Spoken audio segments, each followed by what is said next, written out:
इस न्यूज के प्रायोजक है English.com। यदि आपको इंग्लिश लिखने, पढ़ने, बोलने या सुनकर समझने में दिक्कत होती है या डर लगता है तो यही है इंग्लिश बोलना सीखने का सबसे अच्छा समय। हम इस कोर्स में आपको सिखाएंगे इंग्लिश ग्रामर के डिफिकल्ट कॉन्सेप्ट बड़े ही आसान तरीके से। आज ही ज्वाइन करें रोहित ओडिचार अकेडमी English.com। अधिक जानकारी के लिए नीचे दिए गए नंबर्स पर तुरंत संपर्क करें।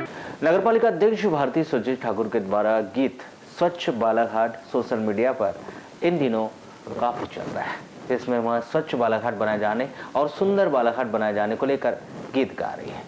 किंतु नगर पालिका में बैठे विपक्ष के पार्षद इस गीत में नगर पालिका अध्यक्ष की तारीफ तो कर रहे हैं, किंतु उनका मानना है कि क्या सही में आज बालाघाट में पूरी तरह से स्वच्छता और सुंदर वह दिखाई भी दे रहे हैं? क्या सही में नगर पालिका अध्यक्ष के साथ साथ नगर पालिका का पूरा अमला बालाघाट को स्वच्छ और सुंदर बनाने को लेकर काम कर रहा है?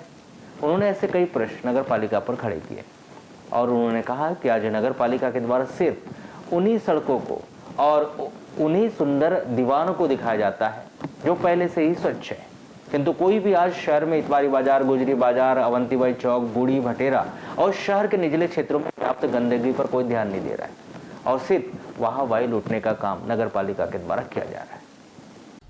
आपको बता दें कि नगर पालिका अध्यक्ष भारती ठाकुर के द्वारा स्वच्छ बालाघाट बनाए जाने को लेकर गीत गाया गया। उस गीत पर नगर पालिका में बैठे विपक्ष के नेता, प्रतिपक्ष सहित कुछ पार्षदों का कहना है कि गीत के माध्यम से शहर को सुंदर बनाए जाने को लेकर जो परिकल्पना की जा रही है वह आज स्थिति बालाघाट से कोसों दूर है। आज भी शहर के बूढ़ी भटेरा, गुजरी बाजार, अवंतीबाई चौक सहित कई ऐसे क्षेत्र हैं जहां पर अभी भी गंदगी का अंबार लगा हुआ है।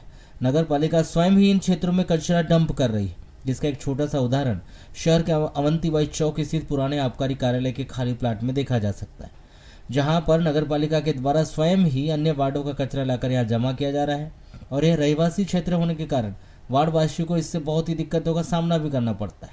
नगर पालिका ने कचरा घर बना दिया गया। ऐसा ही कई क्षेत्रों में नगर पालिका के द्वारा यहाँ ऐसा किया जा रहा है, तो फिर कैसे स्वच्छ बालाघाट की कल्पना की जा सकती है?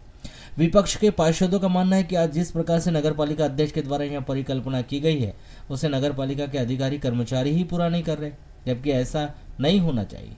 उन्होंने कहा कि कई बार स्वच्छता सर्वेक्षण में नगर पालिका के ही कर्मचारी सर्वेक्षण टीम को उन्हें स्थान का निरीक्षण कराते हैं जहां पर साफ सफाई हो जाती, वहीं दीवारों को दिखाते जहां पर स्वच्छता को लेकर संदेश दर्शाए जाते। ऐसे कई गंभीर आरोप उन्होंने नगर पालिका पर लगाए हैं। जो गाना भी रिलीज हुआ है शहर की स्वच्छता को लेकर, ये उनकी सोच है और गाना अच्छा है, मगर उनका जो प्रभाव क्षेत्र में पड़ना चाहिए, नगर पालिका में पड़ना चाहिए, नगर पालिका के कर्मचारियों के ऊपर जो दबाव होना चाहिए स्वच्छता को लेकर, वो नज़र नहीं आ रहा है। गाना बहुत अच्छा है, उसकी हम तारीफ करते हैं, मगर शहर में जो दुर्दशा बनी हुई है, शहर में जो जगह जगह पे कचरा फेंका जा रहा है, उसका क्या, उसके लिए किस कर्मचारी के खिलाफ एक्शन हुआ, जवाबदार व्यक्ति जो है नोडल अधिकारी, उसके खिलाफ क्या किया गया? आज आपको एक उदाहरण दूं, काली पुतली चौक से अम्बेडकर चौक, बरसों हो गए वो गौरव पथ बने हुए, पहली बार वहां पर लिपाई पुताई हो रही है, कलर हो रहा है पेवर्स के ऊपर। इतने सालों से क्यों नहीं हुआ? जेल की बाउंड्री में सारे छाया चित्र बने हुए हैं। बालाघाट शहर में एक ही रोड है या सरकारी एक ही दीवार है या और शासन की कोई रोडें नहीं है? वहां की स्थितियां क्या है? बालाघाट शहर का मुख्य स्थल गुजरी बाजार, वहां स्वच्छता का क्या है?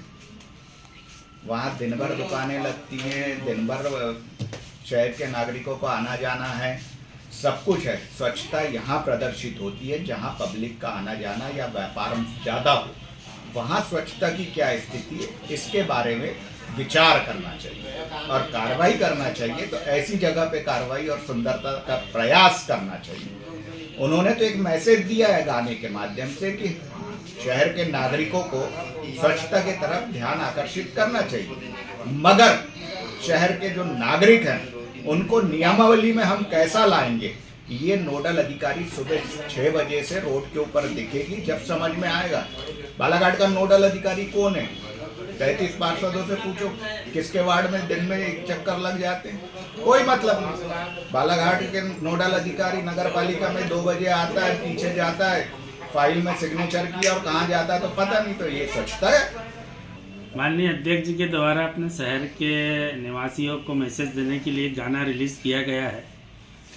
मैं माननीय अध्यक्ष जी को शुभकामनाएं देता हूं उस गाने के लिए। बहुत अच्छा गाना है और माननीय अध्यक्ष जी के कंठ में सरस्वती जी वास करती है और उनको इसके लिए शुभकामनाएं। पर मैं अध्यक्ष जी से ये भी चाहूँगा कि जिस उद्देश्य के लिए इस गाने को गाया गया है, जिस उद्देश्य के लिए इस गाने को रिलीज़ किया गया है, उस उद्देश्य में आपको सफल भी होना पड़ेगा और सफल आप हो सकती है, क्योंकि आपका गाना और शहर की स्वच्छता दोनों में बहुत अंतर है। दोनों में कहीं पर मेल नहीं खा रहा है, दोनों की हकीकत अलग है। आप गाना में संदेश दे रहे हो स्वच्छ बालाघाट का, और आपका जो नगर पालिका प्रशासन है, आपकी जो नोडल अधिकारी है, वो स्वच्छता के लिए कोई काम ही नहीं कर रहे हैं, वो सिर्फ दिखावे के लिए काम कर रहे हैं। आज शहर में कई जगह फिर डंपिंग लगी हुई है। अवंतीबाई चौक के चारों ओर अभी गंदगी है, इधर में पानी टंकी के आसपास में। तो हमारे को जिस उद्देश्य से गाना गाया गया है, निचले वार्ड हो या शहर के बीच वार्ड हो, हमको सब तरफ समान रूप से कार्य करना पड़ेगा, तब जाके अध्यक्ष जी आपका ये गाने का उद्देश्य सार्थक होगा। तो मैं चाहता हूँ माननीय अध्यक्ष जी, आपके अपने गाए हुए गीत पर आप स्वयं अमल करें, अपने अधीनस्थ प्रशासन को अमल करवाएं। बहुत बड़ी नगर पालिका है, यहाँ के नोडल अधिकारी को आप फील्ड में भेजिए और शहर को गाने के और स्वच्छता की दोनों की एक मिसाल बनाकर कार्य करवाइए।